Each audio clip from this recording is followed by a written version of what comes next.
ಆಷಾಢ ಮಾಸದ ಕಡೆಯ ಶುಕ್ರವಾರವಾದ ಇಂದು ನಾಡದೇವತೆ ತಾಯಿ ಚಾಮುಂಡೇಶ್ವರಿ ಲಕ್ಷ್ಮಿ ಅಲಂಕಾರದಲ್ಲಿ ಕಂಗೊಳಿಸುತ್ತಿದ್ದಾಳೆ.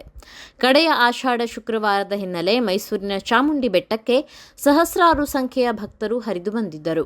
ಬ್ರಾಹ್ಮಿ ಮುಹೂರ್ತದಿಂದಲೇ ಕೆಲ ಭಕ್ತರು ರಸ್ತೆ ಮಾರ್ಗವಾಗಿ ಬಂದರೆ, ಇನ್ನು ಕೆಲವರು ಮೆಟ್ಟಿಲುಗಳ ಮಾರ್ಗವಾಗಿ ಬಂದು ತಾಯಿ ಚಾಮುಂಡಿಯ ದರ್ಶನ ಪಡೆಯುತ್ತಿದ್ದಾರೆ.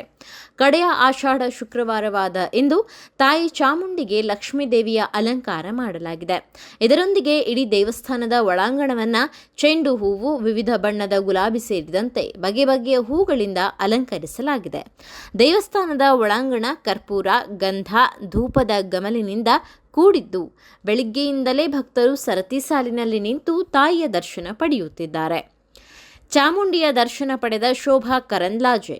ಇನ್ನು ಚಾಮುಂಡಿ ಬೆಟ್ಟಕ್ಕೆ ಕೇಂದ್ರ ಸಚಿವೆ ಶೋಭಾ ಕರಂದ್ಲಾಜೆ ಅವರು ಭೇಟಿ ನೀಡಿದ್ದು ತಾಯಿಯ ದರ್ಶನ ಪಡೆದುಕೊಂಡಿದ್ದಾರೆ. ಬಳಿಕ ಮಾಧ್ಯಮದೊಂದಿಗೆ ಮಾತನಾಡಿದ ಅವರು, ಭಾರತ ಹಿಂದೂ ರಾಷ್ಟ್ರ ಆಗಬಾರದು ಎಂಬ ಯತೀಂದ್ರ ಹೇಳಿಕೆಗೆ ಪ್ರತಿಕ್ರಿಯಿಸಿ, ಯತೀಂದ್ರ ಹೋಗಿ ತನ್ನ ತಾಯಿಗೆ ಈ ಬಗ್ಗೆ ಪ್ರಶ್ನೆ ಕೇಳಲಿ.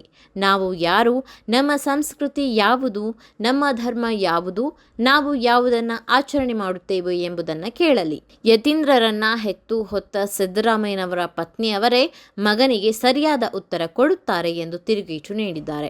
ಇನ್ನು ಆಷಾಢ ಮಾಸದ ಮೊದಲ ಶುಕ್ರವಾರದಂದು ತಾಯಿ ಚಾಮುಂಡಿಗೆ ನಾಗಲಕ್ಷ್ಮಿ, ಎರಡನೇ ಶುಕ್ರವಾರದಂದು ಹಾಗೂ ಮೂರನೇ ಶುಕ್ರವಾರದಂದು ಲಕ್ಷ್ಮಿ. ಇನ್ನು ಆಷಾಢ ಮಾಸದ ಮೊದಲ ಶುಕ್ರವಾರದಂದು ತಾಯಿ ಚಾಮುಂಡಿಗೆ ನಾಗಲಕ್ಷ್ಮಿ, ಎರಡನೇ ಮತ್ತು ಮೂರನೇ ಶುಕ್ರವಾರದಂದು ಲಕ್ಷ್ಮಿಯ ಅಲಂಕಾರ ಮಾಡಲಾಗಿತ್ತು. 2,000 ರೂಪಾಯಿ ಮೌಲ್ಯದ ಟಿಕೆಟ್ ಪಡೆದವರಿಗೆ ನೇರ ದರ್ಶನದ ವ್ಯವಸ್ಥೆ ಮಾಡಲಾಗಿದೆ. ಅಭಿಷೇಕ, ಕುಂಕುಮಾರ್ಚನೆ, ಮಹಾಮಂಗಳಾರತಿ ಬಳಿಕ ದರ್ಶನಕ್ಕೆ ಅವಕಾಶ ನೀಡಲಾಗಿದ್ದು, ಮುಂಜಾನೆ 5:30ರಿಂದ ಬೆಳಿಗ್ಗೆ 10 ಗಂಟೆಯವರೆಗೆ ವಿವಿಐಪಿಗಳಿಗೆ ದರ್ಶನದ ಅವಕಾಶವಿದೆ.